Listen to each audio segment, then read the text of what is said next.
Hello, everybody. Welcome to the Too Good to Be True podcast. This is your host, Pascal Mayala. Um, Today, I'm not going to do any introduction like what we're going to talk about. Actually, I am going to do it, but really, I'm not really going to do it. You're going to see it. Uh, what I'm going to talk about. Um, Today, it's pretty sad that we lost one of the greatest professional wrestling of all time. Um, Hulk Hogan, Terry Bollea, the man by Hulk Hogan to professional wrestling, died in July 24th, 2025, uh, of a cardiac arrest. Um, it's pretty sad for the wrestling community, and I would say this: I'm part of the wrestling community because I grew up as a wrestling fan, and actually, I never missed a wrestling show in my life, with exception of the 2000 and uh, 2000 what? Let's say this 2000 and the late 2004 to 2013. I missed the whole year, but I got a chance to catch up. And when we think about wrestling,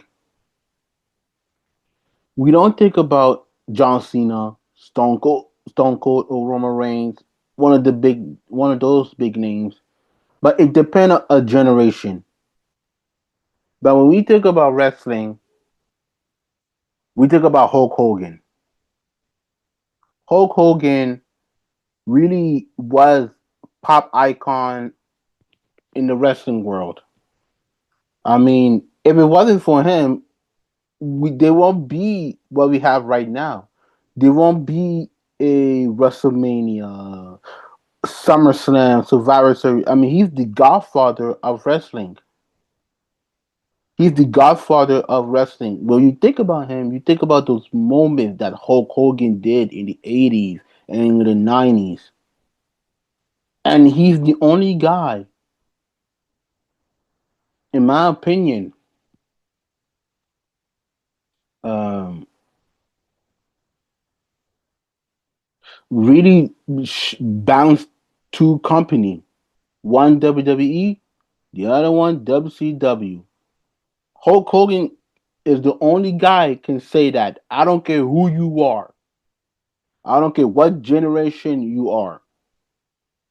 But Hulk Hogan really balanced the two generation of the company during the Monday Night War. Started the NWA '96,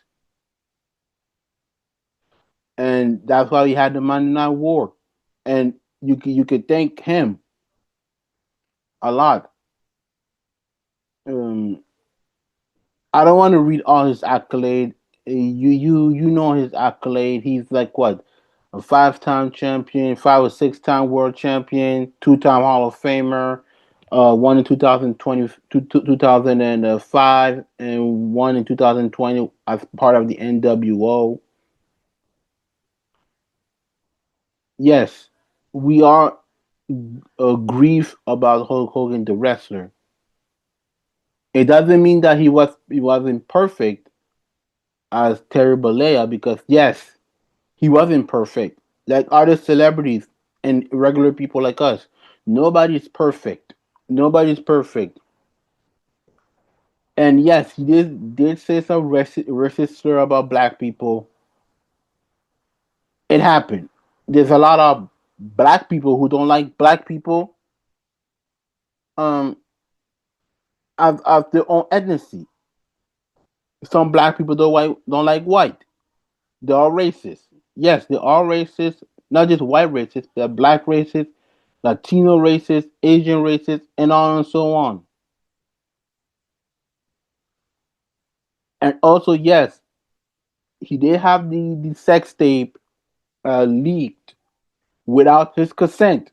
And that's where I defend when that thing with the sex tape got leaked, and the voice of it got leaked without his permission. and those things we cannot. We can't forget. And while the terrible character, not the person is not perfect, the Hulk Hogan brought us entertainment to us. It before we start our podcast, um, I got a quick story. Why I fell in love with wrestling, and I remember I was 7 years old, WrestleMania 18 in Toronto. That's where I was a kid in Ottawa.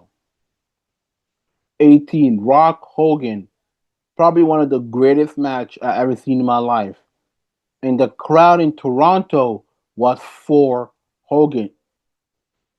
Nothing against The Rock. Nothing against The Rock. But that crowd, I mean, that crowd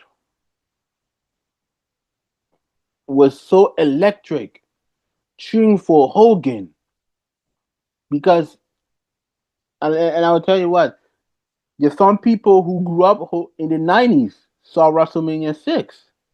Edge talked about it, that he grew up as a Hulkamania fan in the Sky Dome. I know it's the Rogers Center, but I'll call it the Sky Dome. The Sky Dome. Oh my God. I never see people in Toronto rooting for him like the way they did. I'll be honest with you. I never seen something like this. But that's why I fell in love with wrestling. Moments like this. And I don't do 5-star ranking.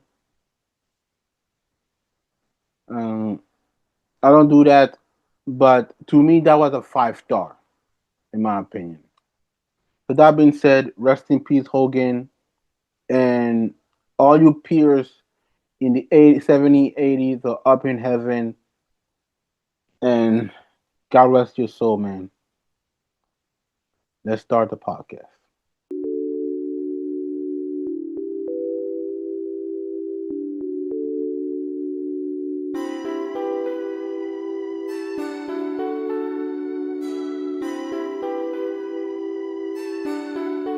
Dice is on the beat.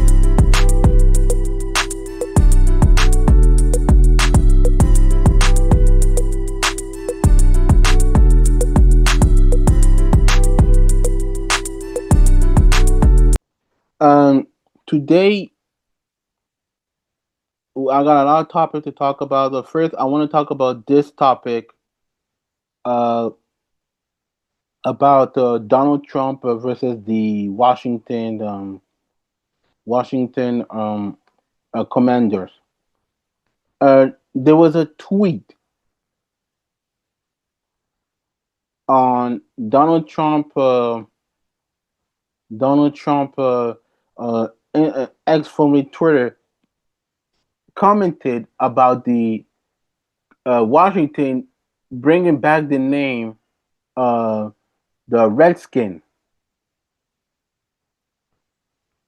and it created a controversy with the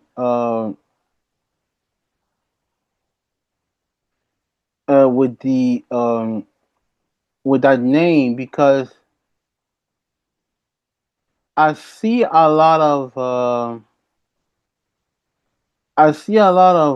people bringing it back that he wants that team the the uh, the name Reskin coming back. I don't know if I can find the tweet or find the tweet. Um, and I don't know if I can find it. Yes, I find it. So I'm gonna share with you. I'm gonna share with you uh, with this what he gotta say about the commander. So let's read this together. So So trending: POTUS Donald Trump is calling Commanders owner Josh Harris to restore the old name immediately. So the Washington whatever should immediately change their name back to the Washington Redskins football team. There is a big clamoring for this. Our great Indian people in massive number want this to happen.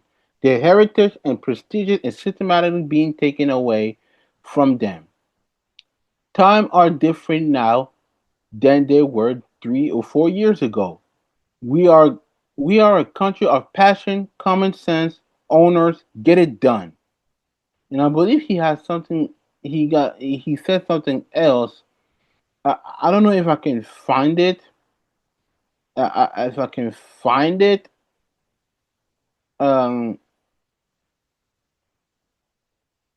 oh yeah, there it is. There it is what he said. He said that my statement on the Washington Redskins has totally blown up, but only if in a very positive way. I may put a restriction on them that if they don't change the name back to the original name Washington Redskins and get rid of the ridiculous moniker Washington Commanders, I won't make a deal for them to build a stadium in Washington. So that is what Donald Trump got to say about the commander thing. So my opinion with that is I'm pretty mixed. I'll be honest with you with that with the sense of bringing the name back because um I'm pretty much mixed with it because I understand some fan. And I saying all. I didn't say all. I didn't say everybody. I say some fan want to bring the name Redskin back, and I had a hard time to decide if they have to change the name or not. Yes, it was stupid that they have to change their name. I'll be honest with you, but at the same time, I understand because if you remember in 2020, FedEx, the FedEx, if I remember correctly, the FedEx wanted to change the name and obligation to change the name because if they didn't change the name, um, if they did not change the name, there's no deal of the name of the stadium. So that's why they did it. On the other side, I understand the Native American because it's not a racist slur. And the logo, let me just put it back on normal. If the logo is offensive with the people with a lot of people, and I get that it is offensive. But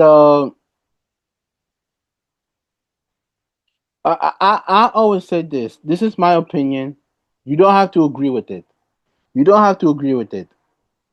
Um, I think the Native American should have the right to speak their own voice. I don't want any black, white, Hispanic, Latino, Asian people to speak for them to speak for them.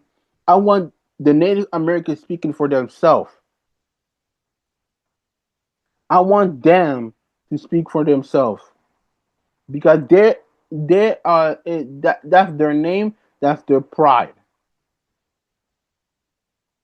that's their pride, and I think it should be the Native American to speak out. I didn't know anything about this until I did a research a couple of years ago about the name Redskin and the logo, and it's not wasn't a insult to me. It is a real person. I know people say the Queen Christopher Columbus, when he came to America, when he came to America, he thought it was the Indian. He thought it was the Indian. That's why they call him Indian. The people call him Native American, but the Native American call themselves Redskin. So to me, it's very interesting. But I also think that politics and sports should not go mixed together. That's my opinion of this, and I don't think it's politics should not be involved in in sport. That's my opinion. And also, he's doing this because the case of the Epstein situation that happened. So that's my opinion.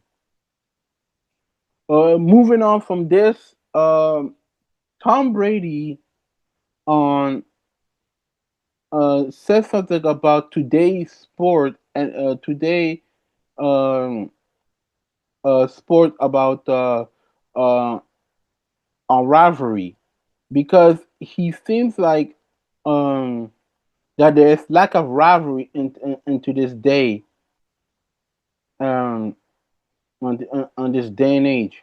So this is I believe this is what Tom Brady said. I just found it, so I wanted to share with you and give you my thought about this and this opinion. So this is what he said. This is from somebody tweet. He said this: Jordan was Jordan was not smiling. Kobe was not smiling. Tiger was not smiling. They were not trying to make friends. They were trying to kill you. I respect Peyton Manning more than anyone, but I had dinner with him maybe twice in 23 years. You cannot dominate a competition and hang out with them. That is not greatness. That is weak. So that's what Tom Brady tried to say about rivalry. And I gotta admit that he is 100% true. He is 1000% telling the truth. And about rivalries. I know the NFL is a little bit different. We do have rivalries. Baltimore versus the Raven, we've seen it. But the way it has been handled with rivalries in today's day and age is gone. It's gone. Rivalries are gone. It's not the same that happened in the 2000s, in the 90s, and the 80s. That I'm talking about in sport general. Maybe football, we do have the division rivalry, so that does make more intriguing. But the NBA, there is no rivalry. Baseball, I don't know if they have rivalry, but I remember last year the Padres and the Dodgers had a rivalry, which in the playoffs and also in the regular season too. That's what we missed rivalry. The Red Sox with the Yankees, with the Yankees. I mean, that what is missing today's era and this generation. They're too friendly. They're on the phone, and some of them have played with each other in AAU, which is kind of ridiculous. I'll be honest with you, it's kind of ridiculous. But I understand what Tom Brady is going, and he's not wrong. He's not wrong about that. Um, this is my last topic because I don't have time because I'll do something else. Last topic, the WNBA uh, uh, um, had the All Star a couple of weeks ago. A couple of weeks ago, and during the All Star, we saw the WNBA player had a T-shirt said uh, "Pay us more, pay us." Pay us what you own us. If you haven't seen it, I'm gonna show you a video. A video. Yeah, I'm gonna share it right now. Gonna share it. Watch it. I want you guys to watch it. So here you go. The most successful All-Star weekends we have ever seen in this league, and we know what we're talking about. We've all been covering it for nearly 2 decades. Something important happened before the game. As you know, the collective bargaining agreement is under discussion right now between the league and their players. And before the game, the players came out without their warm-ups on with shirts that said, "Pay us what you owe us." There is a feeling among the players, as they expressed in their meeting on Thursday, that they want to have a piece of the revenue. It has been record sharing revenue for the WNBA, and they have not been sharing that with the players. Over 40 players showed up to that face-to-face meeting, the first to negotiate the CBA. The players said there were so many of them that they had to get more chairs for the room. The thing we know about this league, the players remain united in asking for what Nafisa Collier calls two things that they will not budge on: higher salaries for players and revenue sharing. Brianna Stewart, the executive committee, and Neku Ogumake said the talks were important. They thought that they were positive, but they want more from this WNBA. The players with a strong, unified statement pregame. So you heard what Holly Rose said um, about that. Um, I gotta admit that she's 100% correct. She's 100% correct because sorry for that because and this is my opinion. I don't care if you agree or disagree. I've been saying this that I don't think they want the the same money, but they want the same revenue, and the revenue is like what 9.6%, and my thought is that I think they should get paid. I think they should get a higher salary because the popular WNBA is rising because of Caitlin Clark and Angel Reese, and they have to share the revenue, which they should have shared revenue, in my opinion. In my opinion, um, this is my opinion on it. I don't think that is enough because I don't know if I can look at the salary, the WNBA salary cap. Uh, it's like what the salary cap is, what is it, CBA, something like that. Yeah, yeah, it's around like what, around 250 million dollars revenue share, which is kind of damn. It's pretty much increasing compared to the NBA, compared to the NBA salary cap. The salary cap is like what? It's more like what? It's like what? I don't know. I'm gonna look at it. Oh man, my God. It's a what? Like it's about what? 154 million dollars in salary cap. Or if I look at the NBA revenue, it's like what? 11.3 billion dollars compared to the WNBA revenue. I mean, it's not that good. They lost $50 million every year. Every year, $50 million, which is insane. I think they should get paid. Although I did not love the tactic with the T-shirt, I did not like the tactic. I did not like the tactic of this of the WNBA player had that T-shirt. But they should get paid. If I look at Caitlin Clark salary. If I look at it, he owns like he she got like 78,000 dollars.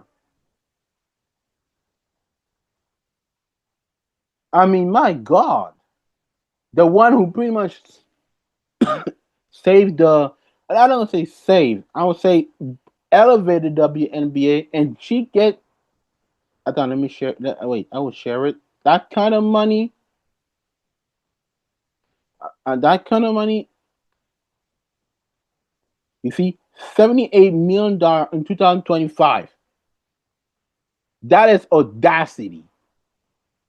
So I think the after the season they need to do. They have the CBA, the collective bargaining, and they need to find a solution. Because if they don't, I think what's gonna happen that is gonna have a strike. I think they're gonna have a strike and a lockout. I might have even more, which the WNBA do not want that. So I think the commission need to do something about this, and I hope they find a solution. So that's all for today podcast. I know it's very short. I want to talk even more, but this is the topic I wanted to talk about. Um, I want to say this. Thank you very much for listening to this podcast.